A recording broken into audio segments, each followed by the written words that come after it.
Hello, everybody. Happy Monday. Welcome back to Pick and Roll, for a brand new week of NBA betting right here on the Board YouTube channel, The Hammer's NBA content division. As always, visit thehammer.bet for more sports betting content. But for here, it's all about the NBA, and it's a pretty small slate to work with today. However, we do have a free pick on the way for you guys. Some troubles getting the pick ready to go for this show. Apologies for starting a little bit late on, but we're here. Let's get into it. Thank you so much for your patience. Reminder to smash the like button and subscribe to the channel for content like this every weekday morning. But we won't keep you guys waiting any longer. Here is the play for today. We're going to be going to that Heat and Kings game in the later part of the slate for Domantas Sabonis and Keegan Murray on some player props. The SGP is minus 105 at DraftKings. We're going to take Domantas Sabonis under 21.5 points. But we're going to go to Keegan Murray,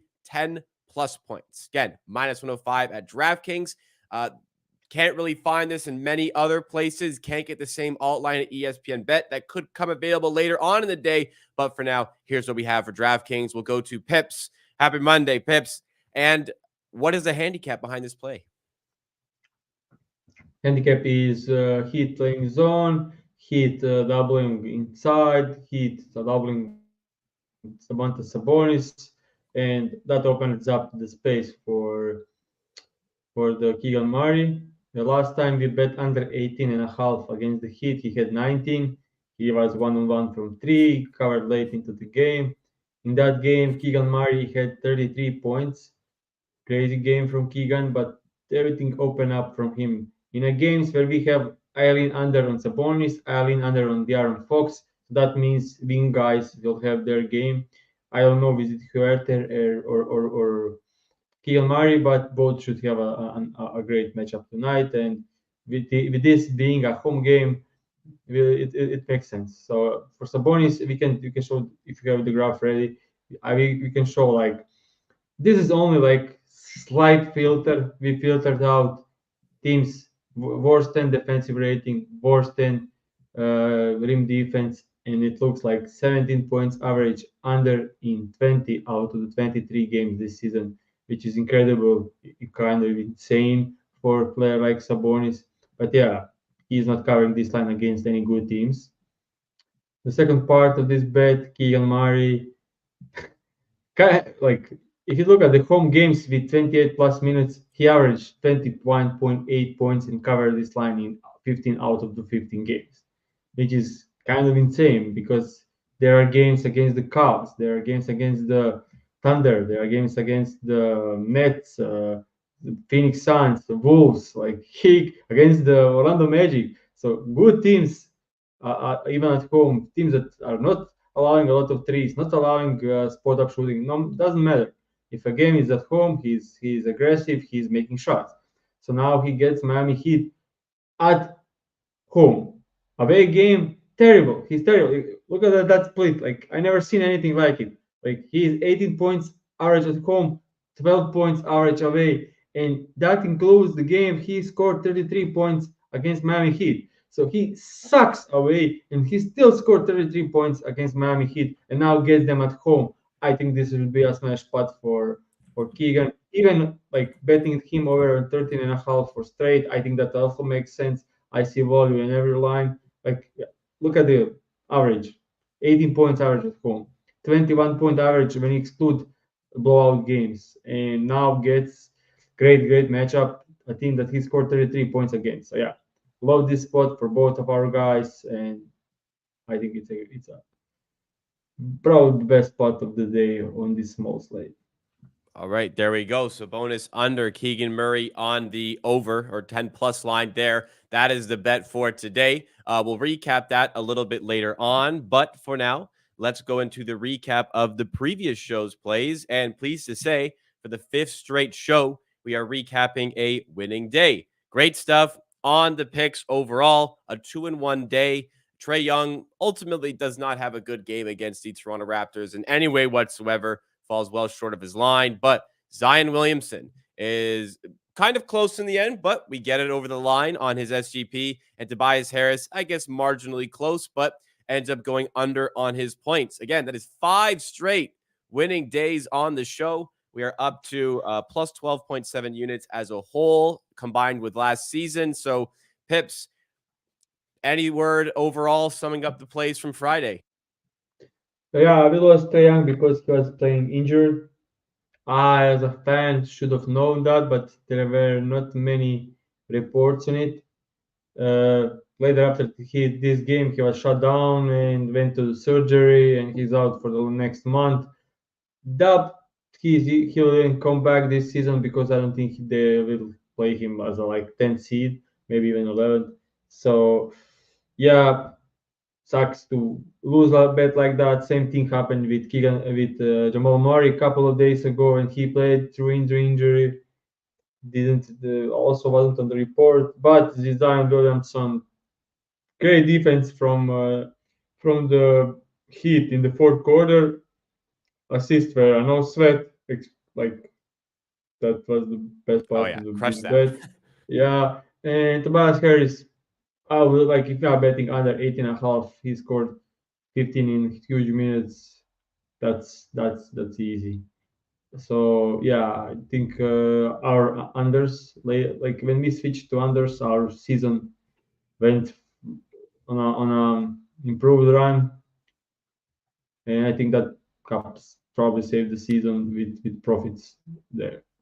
Yeah, you messaged me yesterday. Unders have gone on two part of the on like double parts of parlays. So if they don't necessarily all they're not necessarily all winning bets, but sometimes it's just the under part that hits and the other part doesn't, which is an over, which loses. But anyways, with unders, when you play unders, you're 30-12 this season. So you've really leaned into those in the month of February. The show started on an unbelievable hot streak, came back down in January, but then I think you started leaning into your unders a little bit more and trusting yourself on those. And February has been great for the show. Absolutely back on track and looking to keep that going as well today.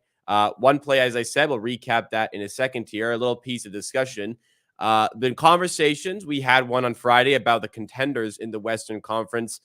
I mean, it's there's so many teams you could come out of the Western Conference, but when people talk about the number one team in the West, rarely do they ever mention the Minnesota Timberwolves. If they do, they're third, maybe fourth or fifth best team in the West. Yet they're the team that sits at the top of the Western Conference right now. I know it's a very tight race, but they've been there pretty much all season.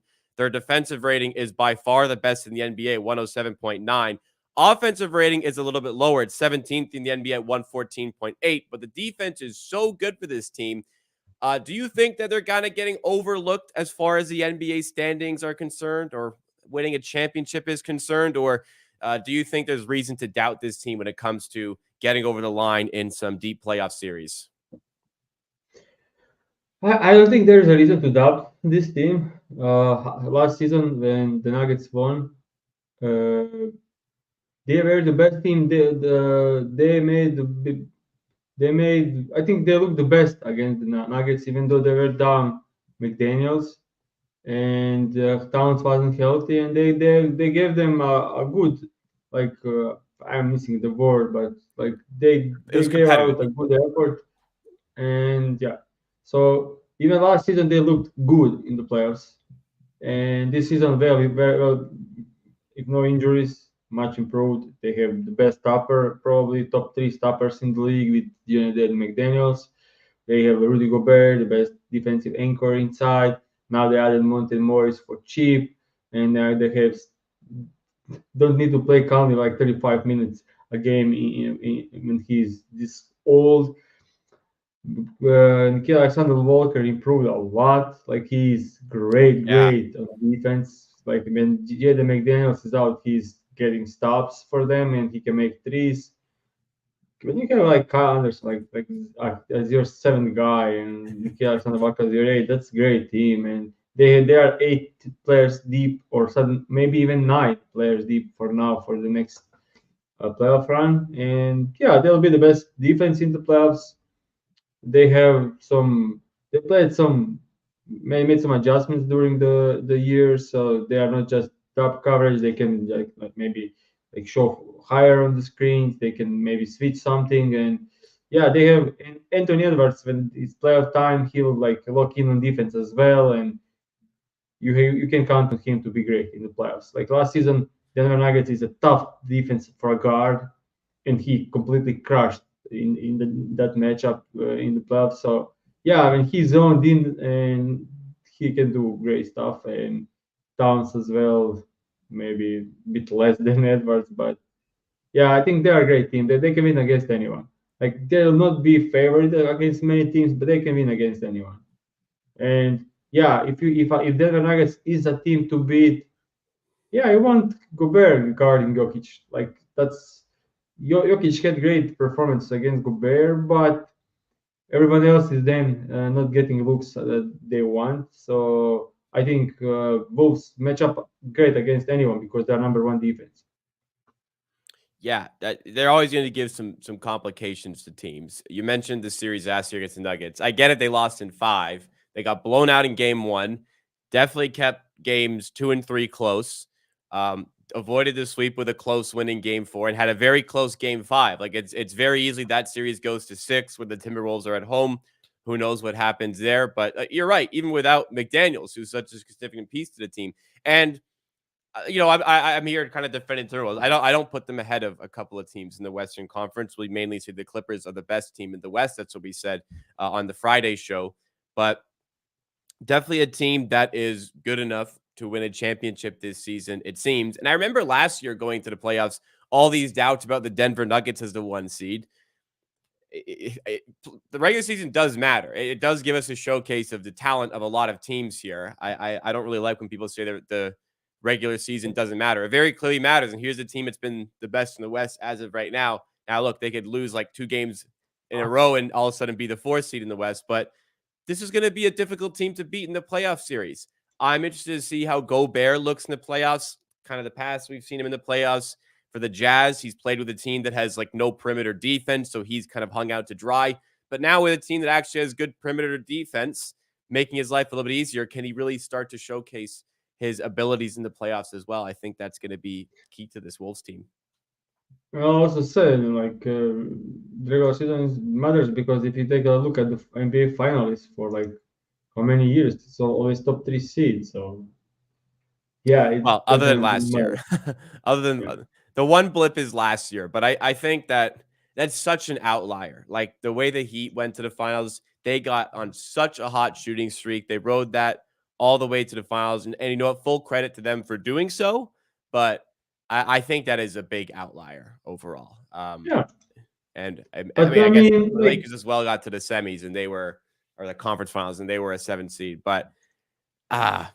I don't know. I think the West is just ultra competitive, but the best teams seem to get over the line way, way more often than not when it comes to these runs to the yeah, finals. So yeah. regular season does matter. We'll see how the Timberwolves do fare over there. We have one play today. As I said, we'll recap it now as we wrap up the show here. It is in the Heat and Kings game. We're going to Domantas Sabonis under 21.5 points. Keegan Murray, 10 plus points. It's minus 105 at DraftKings. Question from the chat as well from RyPro. Jimmy Butler suspended for this one. Does that impact this game at all for you, Pips, when in terms of this handicap? They'll play zone. So when you are playing zone, having Butler there or Highwood or Highsmith or Jaquez or like Martin, I think that doesn't matter much for Sabonis. Got Adebayo it. is the main matchup for him, and maybe even better. Like their wing defense and rotation maybe even worse, so Keegan Murray could get better looks. But I think defense against Sabonis will be pretty much the same. So there you have it. That is our play for today. Thanks so much for watching, everybody, on the show today. Stay tuned on the Hammer HQ Twitter account at the Hammer HQ. We have a fun World Putting League event that we're going to be covering at 1 p.m. Eastern time today. Again, head over to at the Hammer HQ on Twitter to stay updated on information like that. But for more shows here in the NBA universe, make sure you subscribe to the Board HQ, the Hammer's NBA content division, and drop a like if you enjoyed this one. Me and Pips are back. Same time, same place tomorrow for more free picks on Pick and Roll. Thanks so much again for watching.